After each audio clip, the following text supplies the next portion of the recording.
Is this working? There you go. It's working. My name is Jane Mushnes, and I'm the Director of Partnerships for the San Diego Poetry Annual. And we're going to kick off today with a love poem to the San Diego Poetry Annual called "Those of Us in San Diego, Thank God, Have the SDPA." Poets are all shapes and sizes. Some of us have MBAs. Some self-publish, some win prizes, others hide their work away. Some are learned, wise, and tender. Some are funny, trite, or raw. Some are ready to surrender. Others punch you in the jaw. Some are in your local library, some afield, and some astray. Those of us in San Diego, thank God, have the SDPA. Who is this woman in the silver shoes?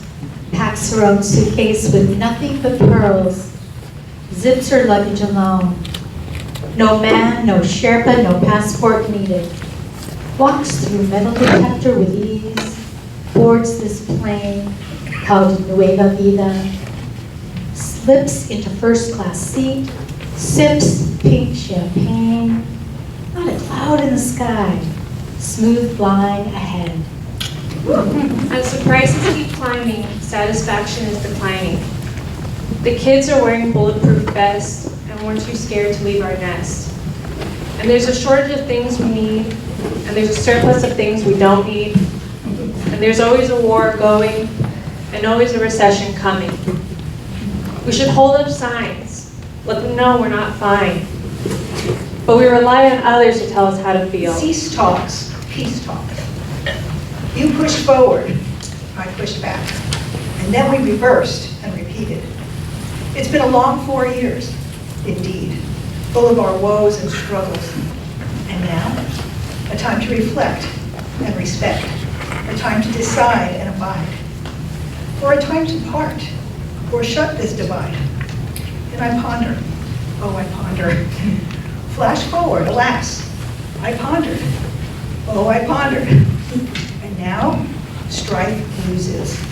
And now, a new us, cordial, respectful, blend. As my smile faded with every minute past the appointed time, the flowers I had tied with a simple, earthy twine. Had you changed your mind, or did you just forget? Not wanting to go there yet, I decided to leave the blooms behind. Along the bay's boardwalk was a sturdy metal fence with a golden sunset sheen. Quickly I tied my bouquet onto a lone fence rod and let go. They twisted, faces forward now, level with their stems. They looked ready for the taking by somebody else. With a twinkle in her eye, she painted rainbows in the sky. I looked up, pondered, then asked, "How big is your brush?" Waited for her reply. "As big as the sky, as large as my love for you." That made me smile, more than touched. My eyes began to shimmer. Reflections of love filled my eyes. Colorful emotions dripped onto the canvas of me. Thank you. She scrolls through watery territories, searching for the zip code of the sea, a natural expanse seized by numerology that advances the waves with the clockwork of the moon's ancient craters, shadows forming the features of a human searching for the right equation of sea and land, the gravity of yearning to find a location between sea and shore, moon-worthy. Suspended animation, the first option, as she slides the phone back into its case with 9 numbers in her mind, and a 0. Waves mowing seaweed on the shore, familiar as the moon she hangs in her window, a moon that has forged the sea. A lantern to the end of her story. The sea lulls as tides change, a renewed moon takes over. As couriers with messages from her past, disguised as just another evening. Numbers forming around time's edges, tide suds curling as names of numbers scribbled on the shore. The code is secure. The sea lowers its defenses. Her white hair tosses its abundance to the wind. Love's memories are hues of blue on blue, as she longs for the jade of the sea. One number implies all the others. And this young man is named Omar, and he's 15 years old, and I'll let him speak for himself. It's called No One Can Turn Off Your Voice. 15. We all have a big voice, but sometimes people listen to the most powerful voice, ignoring the wisdom and experience of the most alive voices. All voices can teach us new things. We just have to listen a little. You don't have to be a poet to teach. It's just about speaking, understanding, and thinking. Just as you can sing without being a musician. The voices that shout in the worst situations are not the bravest, because their fear is heard in their voice. But a serene, calm, and strong voice causes greater fear in people. Bad advice for everyone can lead to chaos, war, or problems. Do not raise your voice, and do not say poems. Better prepare yourself and draw a sword, because someone's voice can be strong when there are more voices around, but few speak alone. Not bad for 15. There's a thread we follow that leads us home. That University of Florida correspondence course I took when my ship was sailing the rivers of South Vietnam, a time when we were not sailing upriver flanked by gunboats, all of us shooting up riverbanks, both sides of the river, all day long. Defeating any Charlie ambush before it started, the sounds, the pow, pow, pow, 40 millimeter mounted on the bow, after bursts, port and starboard of the rat-a-tat-a-tat-a-tat, 50 caliber machine guns, empty shells hitting the steel deck, sounding like little bells, all day long. A time when we were not fixing something that was broken. There was always something that was broken. A radio, a radar, a rigole, a rudder. Like the time the captain made us work on the radar 3 days straight.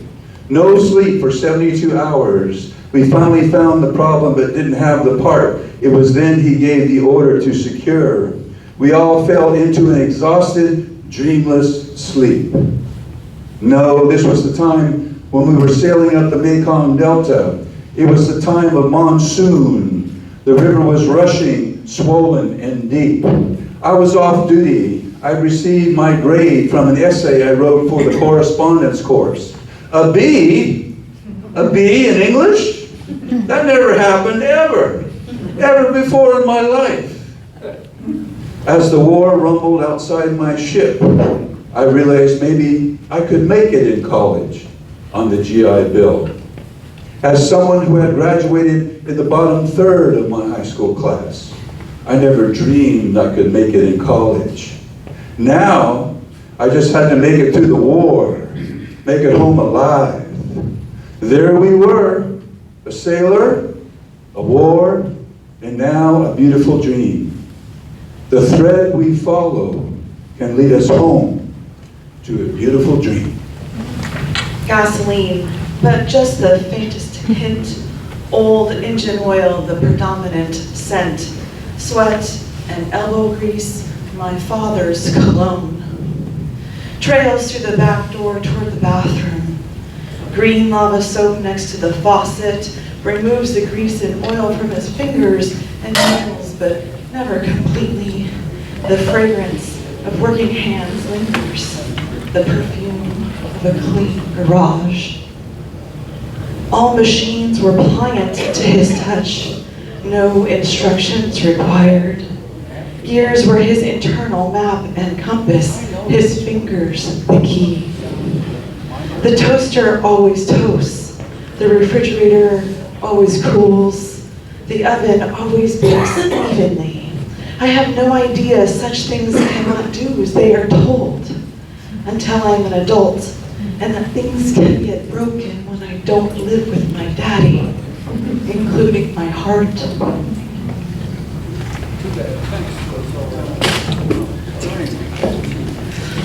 Growing up, I learned there wasn't an engine he couldn't coax into running. An 18-wheeler or a watch, all he did was touch it and the damn thing would run. When I was little, he would sit on the couch and we would watch Adam 12 together on NBC. Bing, bing, bing. He'd hold my hands in his and point to my forearms and play connect the dots like constellations on my skin. I'd giggle and he'd say, "Those are beauty marks. Means you're gonna be pretty when you grow up." "No, Daddy, those are moles." "Who told you that?" "Them are beauty marks." Honey, don't let anybody ever tell you any different. Even the gears in my head, even the engine in my heart, he knew how to fix. Whoever you are, dark and handsome, blonde and wide, silver-haired and wide-shouldered, unsuspecting, you at a cafe with your coffee and your laptop, in the park under a sycamore with your book and your dog, tattooed at Trader Joe's. Though you may not recognize the longing, it's there, just under your t-shirt, your sweatshirt, your lightly starched white. One day, maybe a Thursday in March, some bright Sunday in April, or when summer is full upon us, you'll see me, you'll hear my voice, and you won't be able to resist. I will be the one you have been waiting for. I will be the answer to the prayer you didn't know you were praying. Music to the words in your heart. You will come to me and you will say, "Here you are at last." I've got a dancing war on a chain, clawing, snarling, staggering forward. It strikes the crowd with terror and awe. They throw things, flinch, step back, stand silent. They know it could break the chain at any time, or I could drop my end, and I might. The dancing war growls and swipes with sharp, horny nails the air around. Some avid with cameras flashing choke down every whiff of his sharp stink. Most are aghast at this brutal show. Still, they stand silent, waiting for something to happen. Now, though I've got my end of the chain round my wrist, still quite sure I can use this thread for my own devices, the beast turns to hug me hugely, to wrap me about. It has me, I can't get the air out. My eyes bulge, my ribs are squeezed. I breathe when it breathes. Ripe and red, I pluck her before she sprouts seeds into tiny offspring. Pulp sacrifice morphs into marinara. Her spare juice flows to make merry Bloody Marys. All absent the pits, husk, and prickly thorns that impede pleasure. Red morsels bubble our sauce. Aroma calls us to feast. Set aside red fruit, joins lettuce in salad, beckons on to the main course, fragrant marinara sauces, the linguine, and we sate our souls, paying little mind to her blood sacrifice. seeking little glory, like John, Bobby, Martin, and saints galore, Martins before. For causes righteous, our tomato endures the vicious knife slices to her flesh and serves quietly at dinner time, sacrificing all at our oaken table. We bid on 20 houses and got none. We were outbid by cash investors and buyers. We had never owned one. But this house greeted us with a gorgeous purple tree. Purple's my color. It's like the tree was made for me and our young family. Vintage house, built in 1949. Original hardwood floors, a clothesline, and telephone shelf. I fell in love with it almost as fast as I had with my partner. We got it. 2, the house of our dreams. The first night so quiet after living in the middle of the city, no sirens or choppers, we awoke to the sound of, really, the rooster next door, and a cacophony of clucking chickens. It was the city, but the part where you could have a yard in San Diego. I had never known that was a thing. And I had never known the purple tree was called jacaranda. I chanted, jacaranda, jacaranda, jacaranda, over and over, sounding like my toddler. 3, the house of nightmares. Fall came. One day I spied clumps of strange spiky balls, spider eggs, brown widow spider eggs. 100 per egg sack, my jacaranda was full of them. I had never noticed brown widow eggs on my patio chairs, in my garage, in my closet. Brown widow eggs in my kitchen, already hatched. And my partner was detached. He said I overreacted. I had never noticed how much he gaslit me. I sprang into action, alone. Moved every box, every item in the garage, perched on a ladder, precariously vacuuming every corner of the ceiling and floor, sucking up spiders and eggs and webs. I prepped for poison to be sprayed, emptied cupboards, covered beds and toys, herded cats into the garage. That morning, I tried to move an antique armoire 3 feet taller than me. When I asked for help, my partner said, no, and walked away. I had never noticed my life was crawling with poisonous critters, literally and figuratively. 4, spring. The tree bloomed. That jacaranda I had never noticed shed purple flowers all over. Sap covered our cars, ruined our paint, was trapped inside across those vintage hardwood floors. For months, it replaced spiders as the bane of my existence. Until finally, the tree was bare and ugly again. Just as it was revealed, my relationship was too. Why does falling in love sound so much like falling asleep? Is it because lust blinds us while subconscious roams free? 5, when that jacaranda bloomed again, I was ready. I abandoned the house, sold to buyers who loved it just as it was. Like he had said about me. Both were daintily painted untruths. They tore out the hardwood floors and the fruit trees. They hacked back that jacaranda, then chopped it down to astroturf the yard. The core of that house destroyed, like our family. But that had happened long before. I was truly on my own, and now even more so. But I escaped that jacaranda's spell. Abacus clinking in my skull, another loved one gone, puning me, a survivor. How do I hang on by a tendril, a half-note vow? Why this quirky joy because the hills turn pink at sunset? Or when sweet peas trim old fruit tree branches like Christmas holly? Or the morning my runaway neighbor speaks home to tend her geese?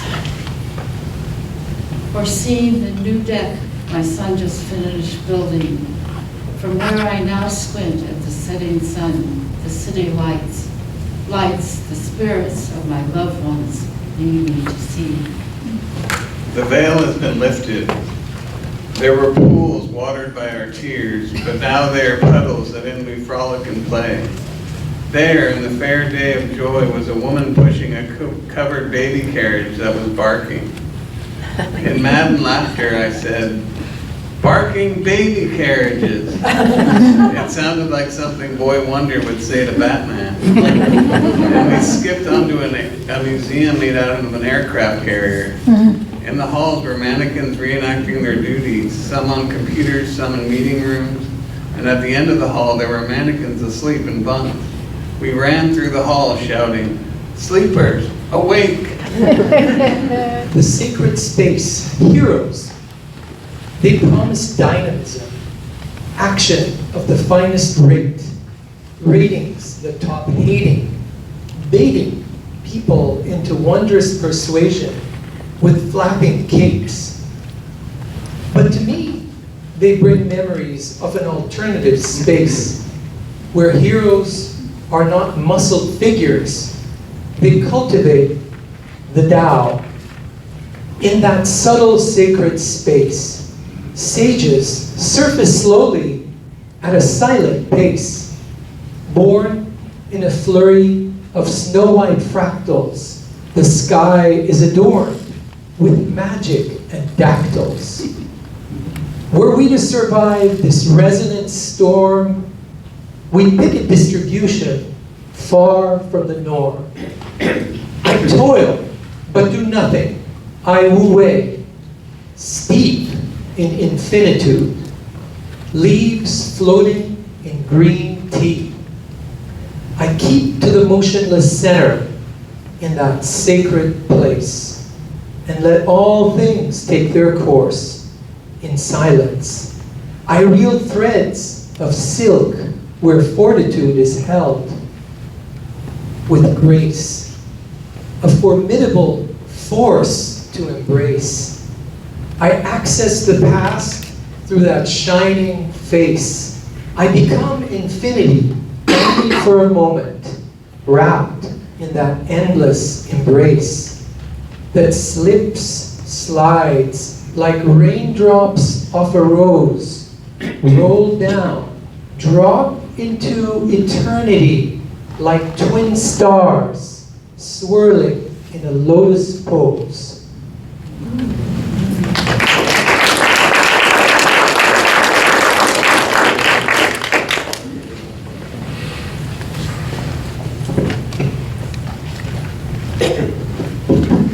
This one is called Footsteps by Miriam Dafter. To walk in life's new normal once again, after a never-ending chain of monastic days, where others, heroes, sacrificed in endless pains.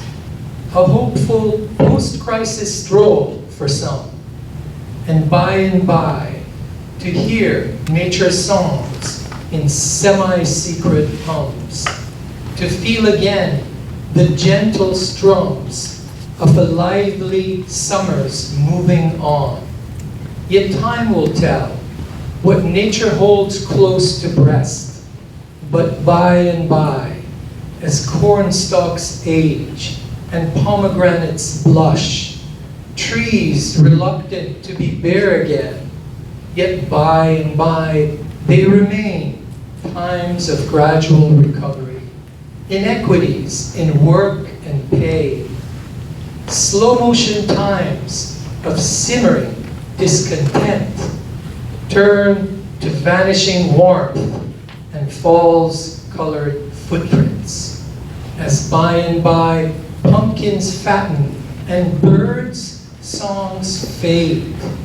Autumn's hues parade with harvest's bounty, and gusty winds shred fiery leaves, predicting, and by, that battled armies with nuclear threats will rage away, while prayerful hopes fly wild and high for more peace and less solitude. Just bonding days when hopes unite us once again. Lava tube. I descend into the dragon lair, a mile-long basalt belly, black inside blacker, so dense it presses against my eyes with a damp chill that embalms my body. My spirit hangs like a bat, upside down from the cave's canopy. Unsettled, my ears flare as I walk, straining to hear echoes of strange sounds. The cold stillness oppresses and intensifies lost sight. Shape-shifting phantoms crawl under faint flashlight. Shadows hover over arches, outline bleached ribs of ore and other minerals, staining walls with color that will never see the light of day. Water trickles through overhead cracks, falls into small lava bowls hollowed out on the cavity floor. I gasp as a drug finds me, fearful that this dank, serpentine body will wrap me in its folds, absorb every molecule of warm blood. Shivering, I stumble back to the entrance, where emerging into a darkness of day, imagine our Milky Way and me, standing on the edge of a black hole. The only way out, the only real way out. This poem. Trombone is the French word for paperclip. Ron Salisbury holds up a paperclip and informs the class the French word for it is trombone.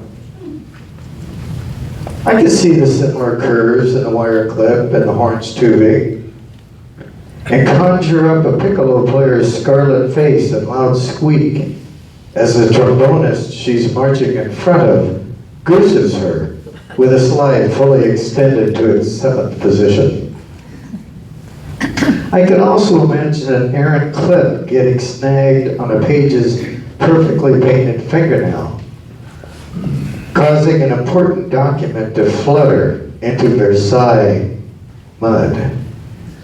But then I think of Salisbury talking to the clip and the trombone simultaneously about numbered positions, as if he's trying to teach them ballet. Welcome here. It's, this is the second time in about 4 days that I've been in a room filled with poets. And, oftentimes you walk into a room with this many poets and you think you're in the wrong place. And we're not. We're all here. I was on top of the bottom, dead center to the side, in the springtime of autumn and the darkness of light. So then I followed in front of the back, footloose and hollow, but full tight and slack. To the north of the south, on the east of the west, positively negative, so sure, I just guessed.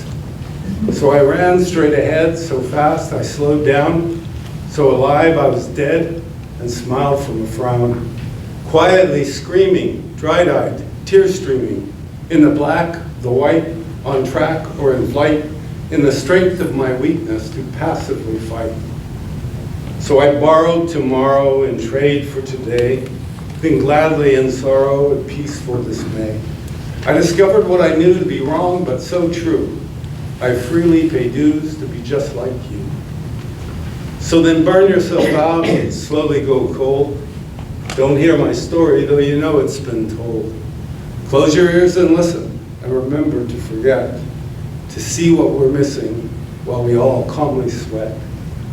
Be glorified, horrified, petrified, and soft, and chase yourself down while you run for your loft. Or realize and recognize you'll grow small to be wise. For he who is too tall is too small to see through all. Wild animal sleeping. By day she's a quiet, polite kind of child. But beware, when night falls, the kid goes hog wild. And as soon as she's sleeping, she tosses and kicks like a grumpy old donkey with nasty new tricks. Or a slurpy swamp creature who mutters and mumbles and then roars like a jaguar, a queen of the jungle. Then jabs out with elbows and bashes with knees as she swings through the bed like a monkey through trees. She snuffles and drools like a crazed armadillo, like the absolute last thing you'd want near your pillow. And then she'll wrap herself around you, a strong, silly snake, which starts out quite charming, and then it's too much to take. And then, in the morning, the creature awakes, stretches cute as a kitten, gives her lamb's tail some shakes, yawns out a sweet little yawn, maybe two, and says, "I slept great, Mom. How about you?" Future whispers in her ear, softly follow here. The path unmarked upon life's map, left behind fear. Future says, not set in stone, though the way is through the heart. Blind to eyes, she knows the road, trust transforming down. Looking back, her soul's received, manifestations meant to be. Once thought random, pain, expansion's destiny. Coming from the stars. Bella Fleck said he wished it was coming from the stars in an interview about where his lyrics and compositions come from. He, like me, believes everything is regurgitated Van Gogh, that nothing is new. When we write or paint, the past pours out on the paper or canvas. Connections, songs, visuals are steeped in our brains, ingrained in our brains, amygdala. Oh, sorry. Floating in the amygdala until we are asked to lay it down as something new. We create from a template of historical figures. Is it Bach, Beethoven, Benny Goodman, Barry Gibb, Gorillas? Is it Warhol, Lichtenstein, or Klein? And again, I try. Setting my fear aside, white-knuckled forward motion, I remain optimistic. My best foot forward, smiles and curled hair, soured by his cold eyes, perverted stares, undressing me. No longer a woman, he calls me girl. No longer a person, just his trophy. Something to show off for his friends, boasting for others to see. I'm no longer human. His object, the apple of his eye. The perfect shade of brown skin, he would say. She's a doctor, he says. An object created for his consumption. Unwanted touches, trying to break free. My nervous laugh, his heavy breath. Feeling his breath on me, the heat of his perverted fantasies. You're the whole package. You've got the it factor. I ask him to stop. He grabs me and holds me closer. It didn't start like this. A gentleman on the surface to draw me in. His pudgy white fingers, his shallow, uninspired words, false flattery, reeking of insecurity. I feel myself slip away, lost deep inside my psyche. I escape into the night, never to return. There is no sense when my mind sleepwalks over clouds of memories that will rain as riddles. There is no jump scare if my eyelids invert colors, tricking the nightmare stare into being a bright gaze tunnel. There is no scent when my conscience inhales the autumn kidney blend that fit desires that prevail. There is no pretense when my feelings choose to host a firefly blaze instead of a butterfly cruise.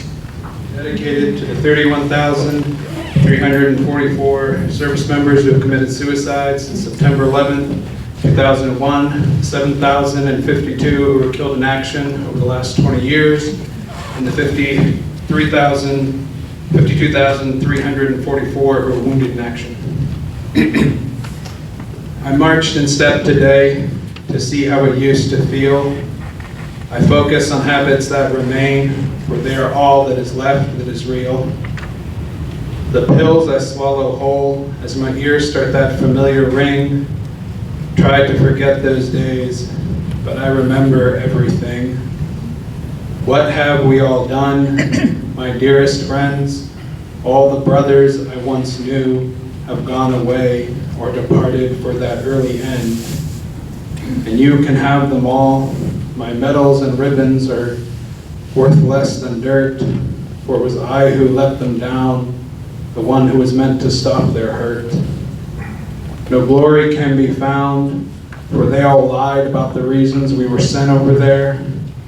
Head full of haunting memories, which we cannot repair. Despite all this time, the feelings have never gone away. Many have managed to move on. Here I am cursed to stay. What have we all done, my dearest friends? All the brothers I once knew have gone away or departed for that early end. And you can have them all. My medals and uniforms are worth less than dirt, for it was I who let them down, the one meant to stop their hurt.